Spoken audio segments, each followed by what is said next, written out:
매일 아침을 뉴스로 깨웁니다. 신율의 출발 새아침. 공무원 연금 개혁안이 여야 간의 합의에 의해서 타결이 됐습니다. 그런데요, 분명히 공무원 연금 개혁에 대해서 얘기한 것 같은데 지금 난데없이 국민연금 문제가 초미의 관심사로 떠오르고 있습니다. 공무원들이 내는 돈을 5년간 30% 올리고 받는 돈은 20년간 10% 줄이는 공무원 연금 개혁안에 최종 합의를 하고 6월 6일 본회의에 통과시키기로 했는데, 그런데요, 현재 40%인 국민연금의 소득 대체율을 50%로 올리기로 했다는 겁니다. 이것 때문에 공무원연금 개혁 대신에 국민연금 문제가 관심사로 떠오른 건데, 물론 돈을 더 받는 데 대해서는 모든 국민들이 좋아할 수 있지만 공론화 과정 없이 공무원연금 개혁을 논의하던 정치권과 공무원단체가 2천만 명의 가입자가 있는 국민연금에 손대기로 한 것, 이것은 논란을 일으키기에 충분합니다. 더구나요, 공무원연금을 개혁하자는 것은 우리 세금의 씀씀이를 줄여서 우리 세대 혹은 다음 세대의 부담을 줄이자는 얘기인데, 공무원연금 수급액 상승으로 오히려 1,000조 원대의 국민 세금을 더 쓰게 만들어서 다음 세대의 부담만을 더 늘리게 됐다는 지적이 나오고 있습니다. 지금 당장 합의했다는 명분을 위해서 논의의 기본적 취지를 무색해하는 정치권의 지금 행태를 어떻게 봐야 하는지 모르겠습니다. 우리 사회의 잠재적 부담의 증가, 이것은 정치권의 합의로 하는 것이 아니라 국민적 공감대를 모아야 한다는 사실조차 정치권은 모르고 있는 것 같습니다. 다음 세대들의 부담 증가나 세금 더 쓰는 일에 대한 부분은 당신들 판단에 의해서 좌지우지되는 것은 아닙니다. 신율의 출발 새 아침, 오늘 순서 시작합니다.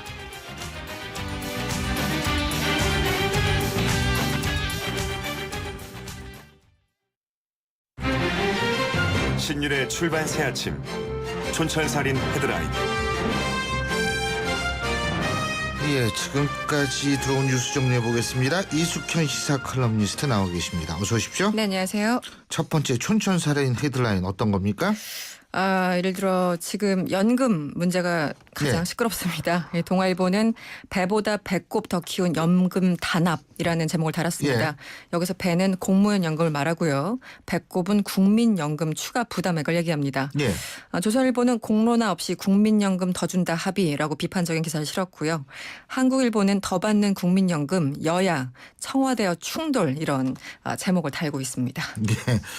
이게 청와대와 충돌이 아니라 사실은 이거는 국민들하고 충돌할 수도 있는 문제예요. 그러니까 이 정치권 정치하는 사람들이 이렇게 생각을 했나 봐요. 돈 더 주면 국민들 다 좋아하겠지, 그냥 해하고 넘어가겠지 하는 문제인데, 이게 장기적으로 우리 세대들이 사는 그 세상이 어떤 세상이 되느냐, 이 생각을 해보면은 네. 정말 좀 무책임한 일이 아닌가, 이런 생각이 들 수도 있어요.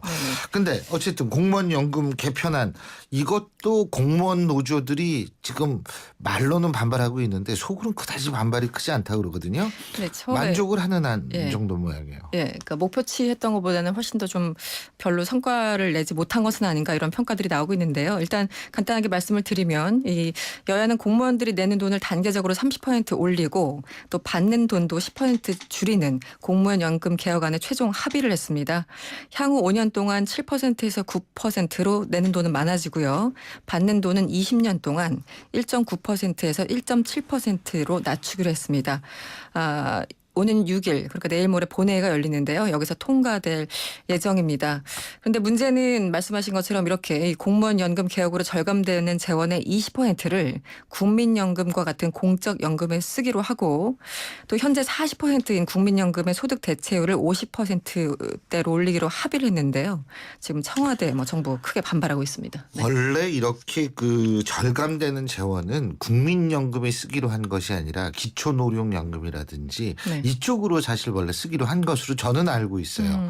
제가 잘못 알고 있다면 고쳐야겠지만, 그렇게 알고 있는데 이걸 갑자기 난데없이 국민연금 얘기가 나오니까 이게 황당한 건데, 청와대 같은 경우에는 지금 상당히 월권 행위다, 지금 이렇게 나오고 있지 않습니까? 그렇습니다. 일단 그 말씀하신 것처럼 공무원 연금과 국민연금의 바구니가 다르기 때문에 이걸 이렇게 연동시키는 것도 기술적으로 그럼요. 문제가 있다라는 얘기를 예. 하고 있고요. 일단 그 여야가 합의한 건 이런 겁니다. 국민연금을 포함해서 이 공적 연금의 개선 방안을 마련하기 위해서 이 사회적 기구 그리고 국회 특별위원회를 만들어서 8월까지 운영을 하기로 했습니다. 그러면서 9월 본회의에서 통과시킨다 이런 예정인데요. 이 공무원 연금을 논의하는 주체들이 왜 난데없이 국민연금까지 손을 댔느냐는 게 청와대와 정부의 지적입니다. 한마디로 월권이라는 예. 거죠. 구체적으로 보건복지부에 따르면 국민연금 소득 대체율을 50%로 높이기 위해서는 이 월급에서 국민연금으로 떼어가는 돈 있지 않습니까? 예. 현행이 9%인데 이거를 한 17%까지 한 2배 정도 올려야 됩니다. 한마디로 우리가 더 많이 내거나 아니면 세금을 이렇게 투입해야 되는데 국민적인 합의 없이 너무 정치적으로 합의한 것이다. 이런 지적이 나오고 있습니다. 1천조 원이잖아요. 2085년까지 1,669조 원이 더 들어간다고 합니다. 그죠? 네. 그러니까 이게 네. 우리나라 1년 예산이 300억 원 좀 넘잖아요. 그렇죠. 아니 300조 원. 300조 원. 예. 네. 그런데 그거는 몇 년도 그러니까 몇 년치 예산이에요. 사실 물론 장기간에 그렇게 쓰인다고는 하지만. 네, 2085니까 향후 70년 동안 뭐 1,670조 원 정도 더 쓰이는 건데요. 그러니까는 배보다 배꼽이 더 크다는 지적이 나올 수밖에 없는 거죠. 그러니까 이게 이 사람 근데 뭐 하간 야당은 지금 여기에 반대하는 장관 있으면은 잘라버리겠다 지금 이런 일부 강경파지만 이런 얘기까지 나오는 모양이더라고요. 일단 새정치연합은 일단 청와대가 월권이라 발언한 자체가 삼권 분립을 정면으로 위반한 것이다 이렇게 반발하고 있고요. 지금 김무성 대표 참 울지도 웃지도 못하는 그런 상황일 것 같은데 이 청와대의 월권이라는 지적은 맞지만 합의를 하는 것도 중요했다. 앞으로 잘 수습해 나가겠다라고 밝힌 상태입니다. 근데 중요한 건 일을 하는데 제일 중요한 건 절차인데 네. 이 국민연금 아까 부담 더 넣을 수 있다. 부담 안 넣으면은 어디서 1,600조 원 가량이 나옵니까? 예? 네. 그러니까 거기에 대한 합의라든지 공론화 과정을 거쳐야지 자기네들끼리 그냥 가만히 앉아가지고 그냥 얘기하면 그걸로 끝나고 국민들은 쫓아가야 되는 겁니까? 그건 아니잖아요. 그렇죠. 그러니까 절차적 정당성이 확보되지 않은 결론. 과연 그렇다면 그 결론이 정당성이 있는 결론이라고 얘기할 수 있을지 모르겠어요. 그래서 앞으로 또 이제 그 특별위원회에서 8월까지 또 논의를 한다니까 이 안에서 충분히 그 이해 당사자들이 참여해서 좀 합의를 이끌어내야 되겠죠. 아니면 세금이 들던가 우리가 돈을 더 내던가 하는 수밖에 없으니까. 그렇죠. 네, 네. 참 희한한 세상에 살고 있어요. 자, 다음 헤드라인은 어떤 겁니까? 예, 그 역시 성문종 리스트 관련된 겁니다. 조금 더 구체적인 내용들이 나오기 시작했는데요. 한겨레 조선일보 1면에 이 성완종 예. 리스트 관련해서 대선 직전 여권 측의 2억 전달 진술 이런 내용 이런 제목들을 달았습니다. 이 성완종 전 경남기업 회장이 새누리당 홍문종 의원한테 대선 자금 명목으로 2억 원을 건넸다는 메모를 남겼었는데 관련해서 검찰이 기초조사에 나선 것으로 전해졌습니다. 특별수사팀은요, 이 경남기업의 재무 담당 한모 부사장으로부터 대통령 선거가 있었던 지난 2012년 무렵에 현금 수억 원을 마련해서 줬다 이런 진술을 확보했습니다. 홍 의원은 당시에 박근혜 대통령 캠프에서 조직 총괄본부장을 맡은 바가 있었습니다. 앞서 SBS 보도에 따르면 이 한모 씨로부터 특별수사팀은 또 다른 구체적인 진술을 받았는데 성 전 회장 지시로 2012년 대선 직전에 회장실에 찾아온 박 캠프 관계자 김모 씨한테 2억 원을 전달했다 이런 취지의 진술을 확보했다고 보도했습니다. 홍모 씨가 아니라 김모 씨잖아요. 그죠? 김모 씨한테 2억 원을 전달한 그러니까 거죠? 네. 홍문종 의원의 주장이 사실일 수도 있다. 뭐 이런 생각이 들 수는 있을 것 같아요. 지금까지는 정황이니까요. 그렇죠. 확정 지을 수는 없겠죠. 예. 네. 근데 오늘 시간이 여기까지밖에 없네요. 그렇습니까? 오늘 말씀은 여기까지 듣죠. 고맙습니다. 네, 감사합니다. 예, 지금까지 이숙현 시사칼럼니스트였습니다. 신율의 출발새 아침 1부 순서는 여기서 줄이고요. 잠시 뒤 2부에서 뵙겠습니다. 안녕하세요. 명품남녀의 개그맨 남정미입니다. 명품남녀 참 오래도 써먹는다고요? 네, 한 30만 년 정도 더 해먹으려고요. 그런데 30만 년 전 구석기 시대 한반도는 어떤 모습이었을까요? 경기도 연천군에서 제23회 연천 구석기 축제가 열린다고 합니다. 명품 자녀들에게는 놀이와 체험을 통한 역사 교육의 기회. 데이트 장소를 찾는 명품 남녀들에겐 멋진 추억을 만들 수 있는 절호의 찬스. 명품 중에 명품 연천 구석기 축제 여러분을 초대합니다. 50원의 유료 문자 우물정 0945번으로 참여하시는 분들께는 추첨을 통해 4인 가족 바비큐 체험 티켓을 선물로 보내드립니다. 소통의 아침을 여는 공정한 목소리 신율의 출발 새 아침. 신율의 출발새 아침 2부 순서 시작할 텐데요. 자, 먼저 지금 교통 상황 알아보겠습니다. 오늘도 휴일인 분들이 많은 것 같더라고요. 길이 그렇게 밀리지 않는데요. 평소 월요일답지 않습니다. 어떤지 알아보죠. 김정은 캐스터. 네, 출발새 아침 교통정보입니다. 앞서 말씀하신 대로 오늘 월요일 아침 출근길 치고는 상당히 여유가 있습니다. 현재 서부간선도로 도심 쪽으로는 신정교에서 목동교까지만 정체가 되고 있고요. 외곽 쪽으로도 목동교 부근 그리고 철산대교에서 금천교까지 짧게 밀리고 있습니다. 올림픽대로도 공항 쪽으로는 전 구간 소통이 원활하고 하남 쪽으로만 여의교부터 한강대교까지 비교적 짧은 구간에서 차량 밀리고 있고요. 강변북로도 구리 쪽으로 서광대교에서 동작대교까지 정체 서행이고 일산 쪽으로도 한남대교 부근에서만 잠깐 속도가 떨어집니다. 동부간선도로는 창동교를 중심으로 양방향 밀리고 있고요. 도심 쪽으로는 중랑교 부근 그리고 군자교부터 성동교까지 시속 30km 안팎으로 이동을 합니다. 분당 수서로 역시 오늘 상당히 여유가 있습니다. 도심 쪽으로 탄천 1교 부근에서만 잠깐 속도가 떨어지고 있고 옆으로 가는 언주로도 내곡나들목에서 구룡터널 까지 시속 20km 미만으로 이동을 합니다. 출발새 아침 교통정보였습니다. 신율의 출발 새 아침. 예, 신율의 출발새 아침 2부 순서 새누리당 황영철 의원 만나보겠습니다. 4.29 재보선 이후에 당 내부 상황뿐만이 아니라 정치 현안들 그리고 지금 후임 총리 인선 문제 산적한 문제들이 많죠. 그리고 가장 중요한 문제 중에 하나가 우리가 가끔 잊고 있습니다만 올 연말부터는 이제 본격적인 공천 시즌으로 들어가는데 그 전에 해야 될 일이 있죠. 바로 선거구 획정 문제입니다. 이 문제까지 자세한 입장 들어보겠습니다. 새누리당 황영철 의원 연결합니다. 황 의원님 안녕하세요. 예, 안녕하세요. 수고하십니다. 예. 자, 지금 새누리당이 압승을 거뒀는데 네. 어떻게 이런 분위기가 총선까지 이어질 거라고 보십니까? 우리나라 선거는 오래전에 결정되는 선거가 아니죠. 예, 그렇죠. 선거 앞두고 예. 한 달 만에 변화가 일어나기도 하고 선거 예. 기간 중에도 돌출 변수로 인해서 선거 분위기가 바뀌기도 하고 그러기 때문에 예. 우리가 지금 분위기를 낙관하거나 그럴 수 있는 상황은 절대 아니고요.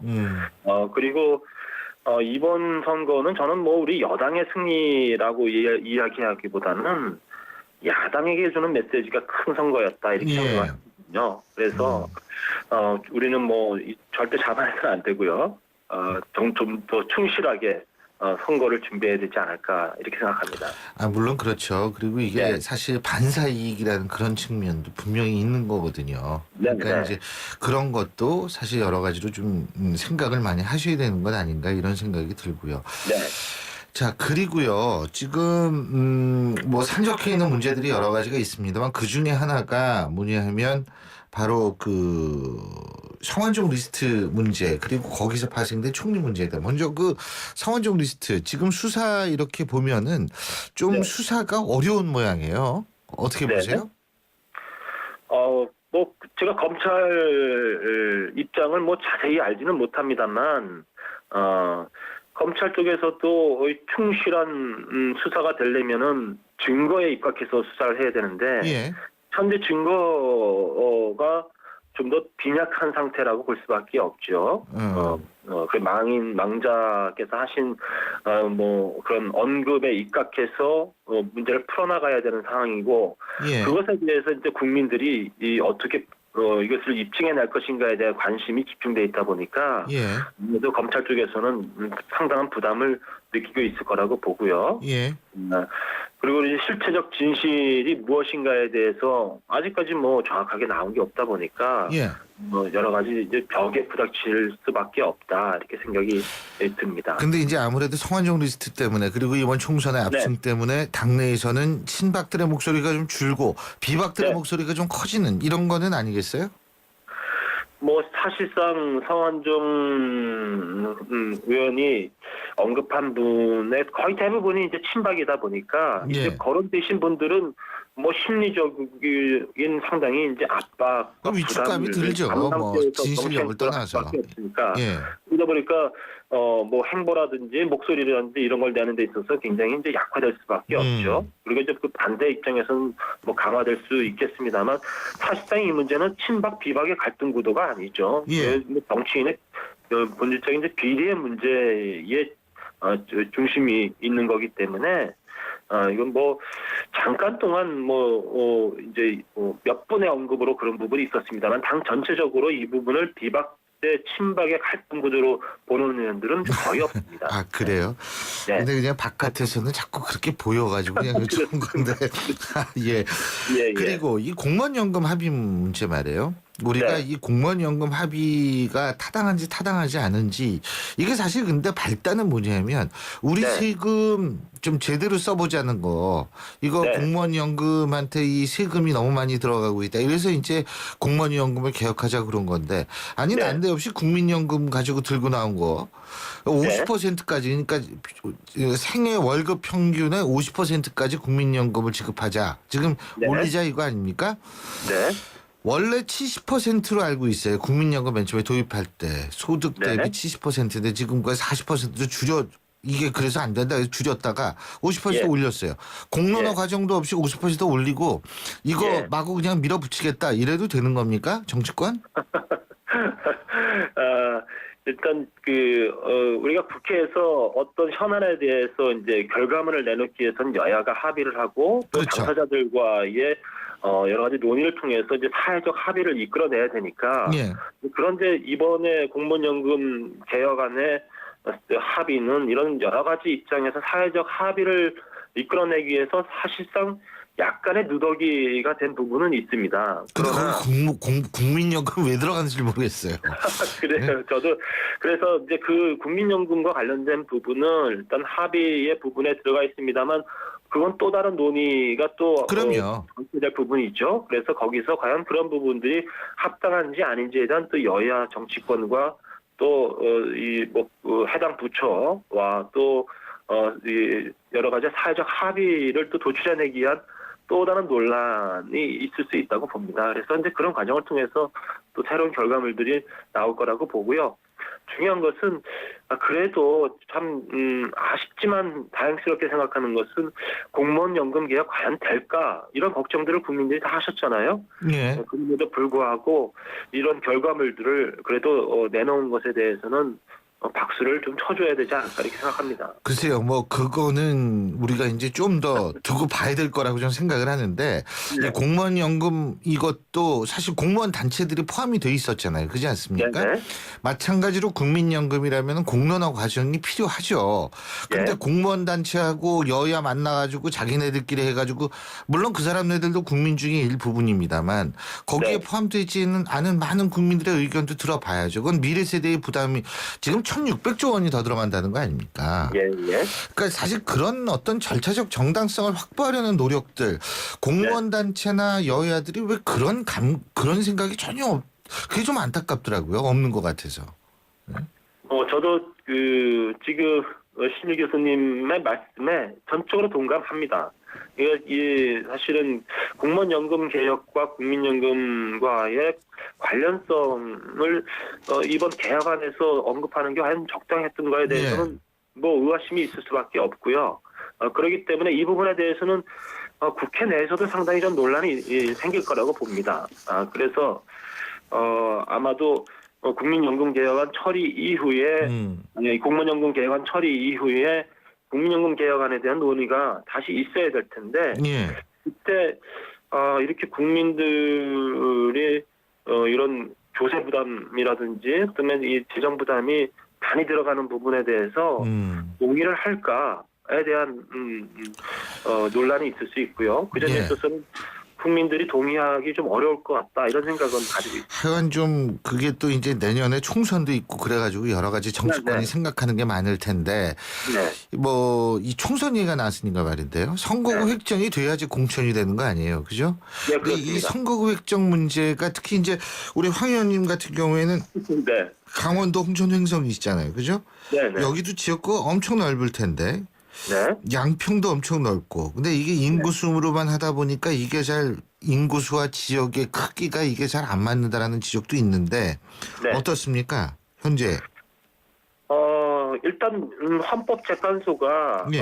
선거구 획정의 이제 기준을 인구의 기준을 두고 2대 편차를 지켜라라고 했기 때문에 그 의견을 이제 무시할 수는 없습니다. 예.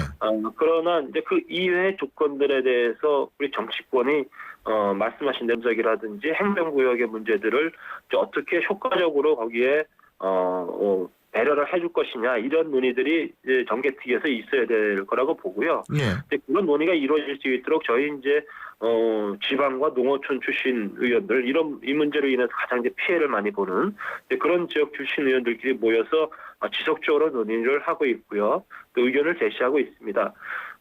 선거구 획정이 뭐 몇 개의 선거구 획정으로 끝나는 것이 아니라 이번 이제 내년 20대 총선에서는 지금 조정 대상 지역이 늘어나는 곳과 줄어드는 곳 합해서 62곳이 되기 때문에 실질적으로는 100여 곳이 넘는 곳 선거구가 이제 관련성이 있기 때문에 예. 적어도 올해 뭐 10월 달 정도까지는 선거구 획정이 마무리돼야 내년 선거를 준비할 수 있는 상황이 되거든요. 예.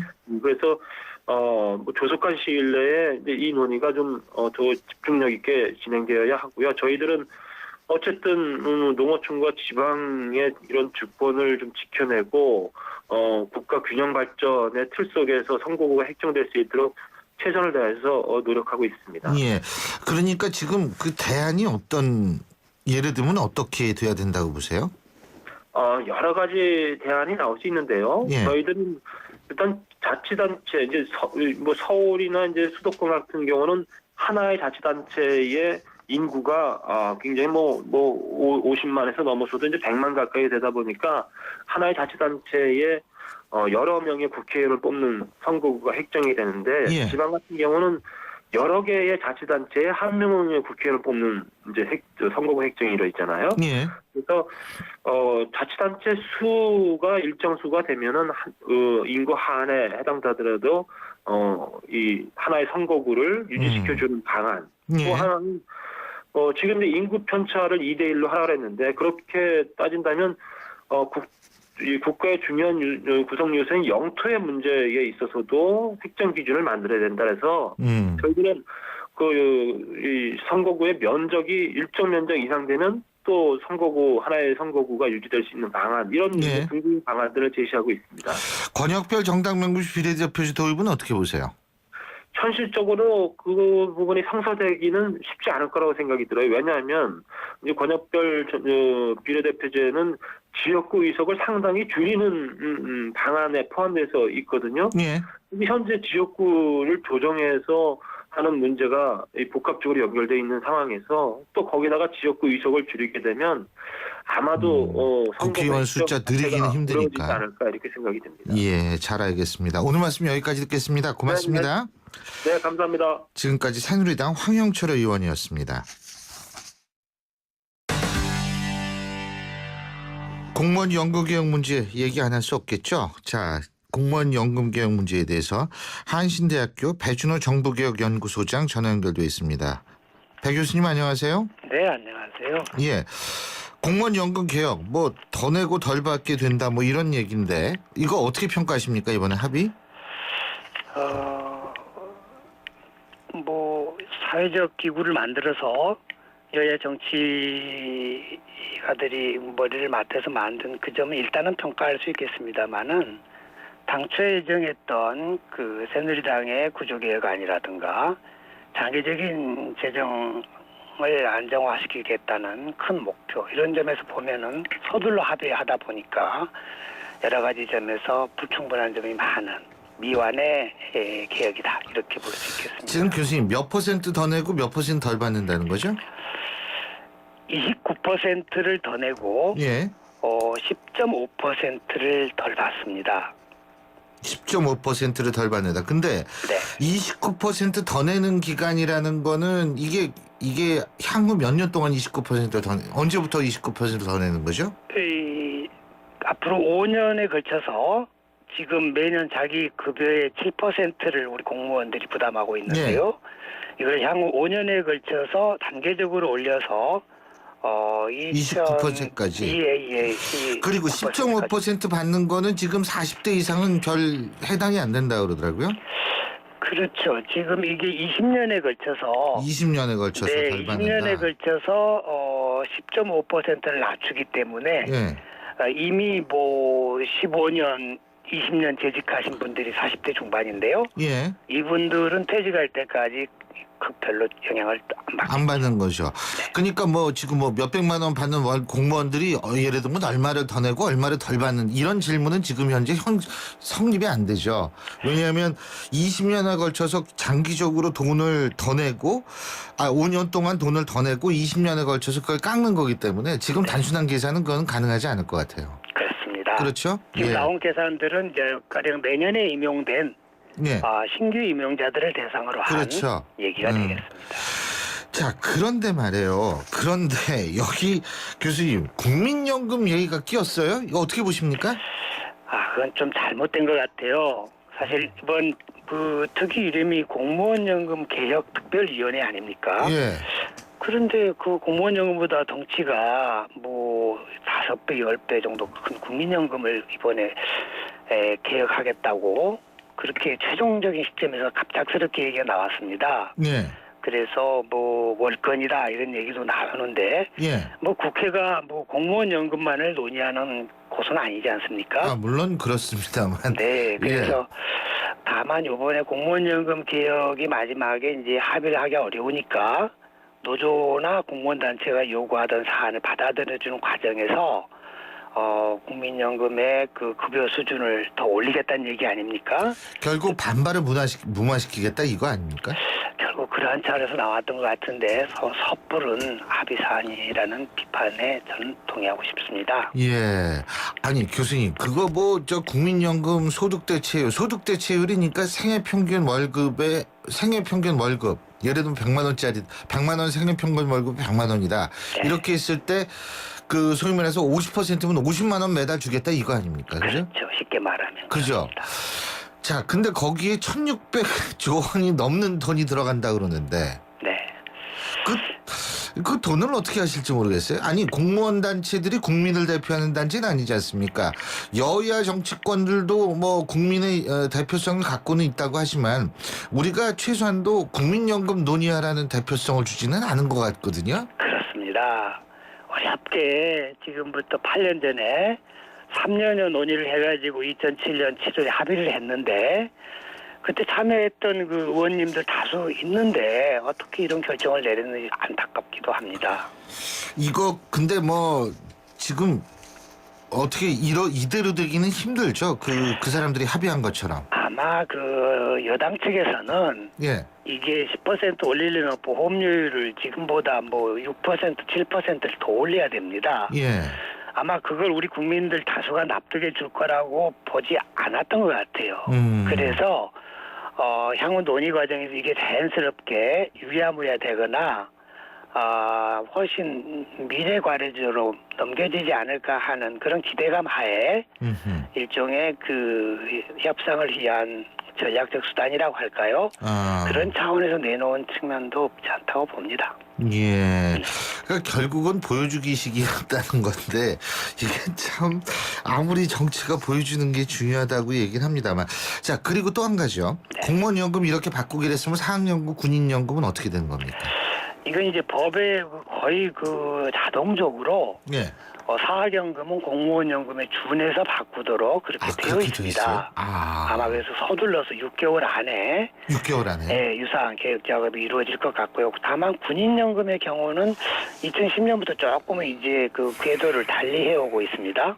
그래서 또 최근에 개혁된 게 지난해 개혁됐거든요. 예. 그래서 군인연금의 경우는 조금 더 시간을 두고 군인 경우에 그 근무 특성 또 연금의 특성 이런 걸 고려해서 계획이 되지 않을까 그렇게 전망하고 있습니다. 사학연금은 6개월 내에 개혁이 될 것이다. 그럼 비슷하게 5년 동안 더 내고 20년에 걸쳐서 점점 깎는 이런 방식이 되겠네요. 예, 거기에다가 한 가지 조금 사학연금이 예. 이제 점점 재정 그 위기가 그 가시화해가면서 예. 또 정부에서도 사학연금을 공무원연금과 다른 연금으로 이 간주하려는 움직임이 강해지면서 이번 개혁 때는 그저 단순히 공무원연금을 흉내내는 그런 개혁에다가 조금은 사학연금이 스스로 독자적으로 자생할 수 있는 그러한 구조가 반영되는 계획이 되지 않을까 그렇게 전망하고 있습니다. 예, 잘 알겠습니다. 네. 예, 오늘 말씀 여기까지 듣죠. 고맙습니다, 교수님. 네. 예, 지금까지 한신대학교 대학원장이시죠. 배준호 교수와 함께 연금 개혁에 관한 문제 알아봤습니다.